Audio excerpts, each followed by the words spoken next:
In life is that people are the X factor.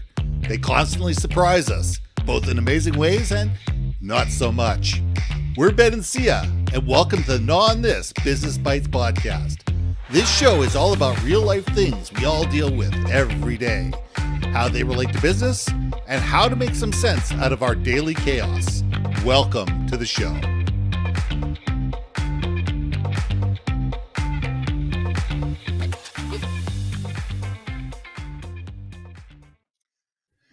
And welcome back to another episode of Gnaw on This Business Bites. I'm Ben, and this is Syya.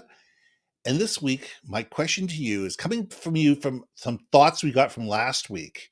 Was here's the thought. This is, why are we so scared of conflict? Why are we so terrified of conflict? I'm hearing people that have been dating for 6 months and are breaking up over text or just ghosting each other because they're afraid to actually be in the same room with each other and have a real conversation about what's going well and what's going wrong. I've heard of marriages breaking up just because it was just easier to break up than actually have the conversations about how to fix things. I hear stories about people leaving companies and going and finding a job somewhere else because it was easier to find a different company to work for than have an honest conversation with your manager going, hey, what do I need to do to get a raise and a promotion? We are terrified. We're terrified of conflict at all different levels. And I'm talking about small kids all the way up to people in their 70s, 80s, and beyond. And I think we need to find out, first of all, why. How do we address this? And how do we make it better? So, Syya, I'd love for you to know on this. Conflict is unpleasant, right? When we are feeling conflicted, there's something not right in our universe. So we're off center, off balance, and no one loves that feeling. So if we know that if we have a relationship with one another where it's off kilter and off balance, it's not pleasant to recognize that there's a problem, because we want everything to be copacetic. We want everything to be, unicorns and roses and butterflies. And unfortunately, when there is a fundamental break in a relationship, it's usually because of lack of communication. Mm-hmm. And it means, in a lot of ways, do you have the proper communication skills to articulate when things go great? Because when everything's going great and we're winning, everyone's high-fiving. Everyone's amazing. Yes. Everyone's a rock star. But when what hits the fan, everyone's a loser, and it's definitely not me. No, it's your fault. It's absolutely your fault. It's not my fault. It's your fault. It's your fault. Yeah. No, I mean, and it's human nature. I think it's the same thing with why can't we address conflict, is a lot of it because a lot of it is what can we offer and receive and give feedback. Right? Anything constructive, anything that's going to possibly hurt someone's emotions, ego, their self-worth. You don't want to be that a-hole that says, who broke Peter? Oh, that would be me. You know what I mean? Like, no I did. I broke Peter. Right? Like, I mean, I do think I don't have children, but if I had my options and I did have children, I probably would want to work with them very young. And you at 2 years old, when they have their tantrums and stuff, right? They're basically giving you immediate feedback. They're telling you 100%, I am conflicted with you. And I'm not putting up with it anymore. Yeah. No, I mean, it's as for you parental peoples that procreated and have to go through all that, I would love to know what techniques you've used that you feel has been successful. I don't know that answer. Yeah, it's interesting because I'm a parent of a single child. Okay, he's fully grown, and he's living on his own and all that kind of stuff. And for the most part, he's extremely well adjusted. But I look at that whole generation that he grew up with, where if something was wrong, all of a sudden the parents were jumping to their defense. It was just the kids were not allowed to have conflict amongst themselves. The parents had to get involved, whether it was with another parent or whether it was with the school or with another kid or whatever. It was and the schools themselves were doing everything and anything they could do not to have conflict. I mean, everybody got a gold star, everybody got a blue ribbon, and if you couldn't get your project done on time, that's okay. We'll just give you a little bit of extra time. But it reads to a point where you get these kids going to university and you get parents that are going up to their professors and trying to pull this stuff to university professors, and university professors go, I don't care. This is not my problem.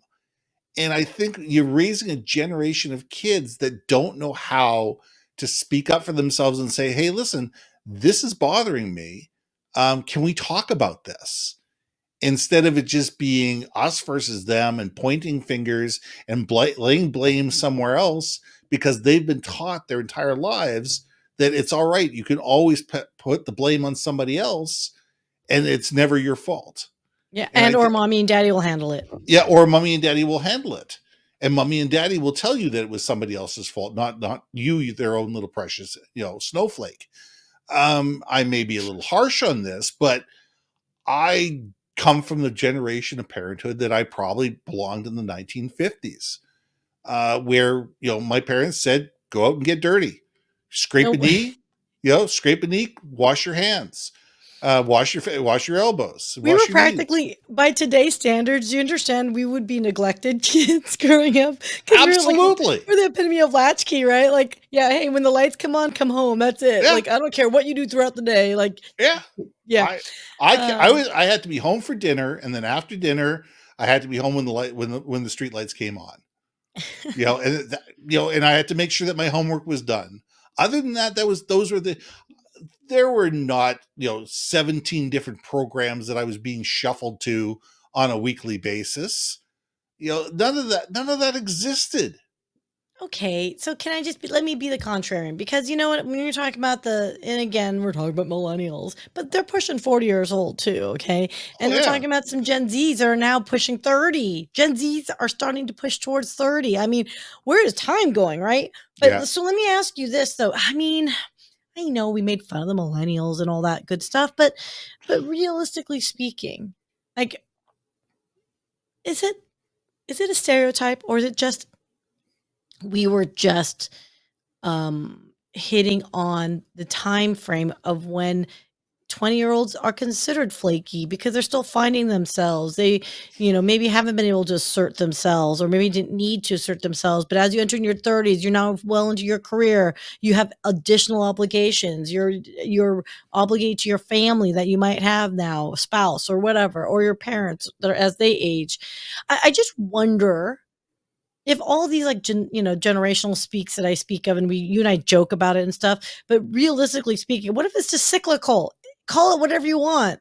Okay, okay. I'm going to take it from there and say I was raised by pre-war parents. Hmm. Okay, my dad was born in 38. My mom was born in 42, so she was born in the middle of the war. Hmm.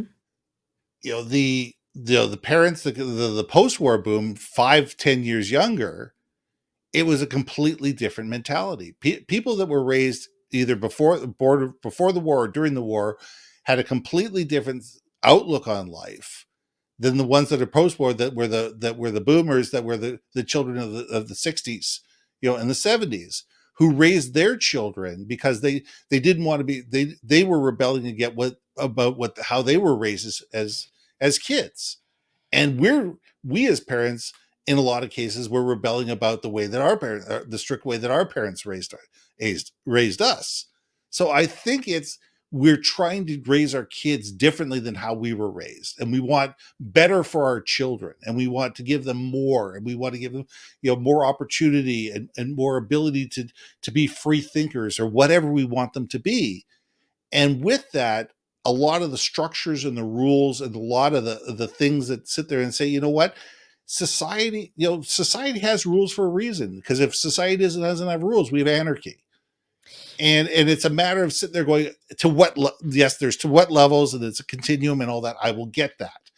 However, I would say that the way that I was raised by my parents are different than people were raised by parents that were 10 years younger or 15 years younger than my parents. So, okay, And if you people think, are 15 years younger than I am, who are the right, millennials. right. Yeah, no, I'm right there with you. My parents too were pre-war folks in the 30s, 33 and 35, my parents. But I wonder, with each life experience, with everything that's going on in the world and how they've addressed conflict. World War II was supposed to be a world a war that ended all wars, right? Like it And was, didn't. and obviously didn't. It didn't last that long. It was like what 5 years later we're in Korea, right? So Hmm. I I am trying to figure out, is there something technique wise? If anyone wants to interject and add on and let us know. Like when it comes to conflict resolution, addressing conflict and being able to come to some level of resolution, I do think we've lost the art of a nice, comfortable debate. And I think sometimes you and I gnaw on this on purpose to really get our brains thinking outside how we normally do. Though you and I typically agree, we probably need to work on that a little bit better. But but But we what look at the techniques us would we versus, suggest? Wait, okay, so it's fine. We yeah. acknowledge we don't know how to address conflict very well. So what would you recommend that we do? That someone that I think we needs to do have to it. learn how to listen better. We have to learn how to communicate better, and we have to learn that just because somebody disagrees with us doesn't make them wrong. I think that's the biggest fundamental thing that we have in society, and why we've become such a dichotomy in the world today, whether it be politics, whether it be religion, whether it be business, social structure, whatever it is. It's the us versus them, is because everybody's viewpoint is, if you're not just like me, you're wrong. And people are unwilling to believe that somebody else's opinion, based on their experiences, based on their life, based on how they live, how they were raised, their education, their socioeconomic experience, their religious experience, their whatever experience, that's their point of view. And there it says, well, somebody says, it says, well, you're not speaking my truth. Well, truth is truth. Truth is truth. Truth is truth. It says, you have your opinion, I have my opinion. Neither one of us are smart enough to know what the truth really is, because we've never discovered all of the factors that make up the truth. But you have your opinion, I have my opinion, but neither one of us have the truth, and we probably never will. But we're all sitting there living our own truths. And I think we need to get away from that ridiculous construct and get to a point where we're saying, he says, you know what? They have an opinion, I have my opinion. I say potato, they say potato. It doesn't make it wrong. It's just a different way of looking at it. Let's call it a day. And let's call the whole thing off. Yeah, that's it. That's it. Let's call the whole thing off. Yes, yes. You know, I'm glad that there is more acknowledgement of feelings and emotions, because I am not considered I'm emotional, but I'm not considered the most warm and fuzzies thing. I used to be, and I don't know what happened over the years. I think I'm a little bit more jaded, maybe a little bit more like, I've been burnt a few times, a time of 10, right? That I'm kind of like not as giving of the love, unconditional love, as freely as I used to, just because some people just took advantage of it, or worst part, think it's a weakness. Mm-hmm.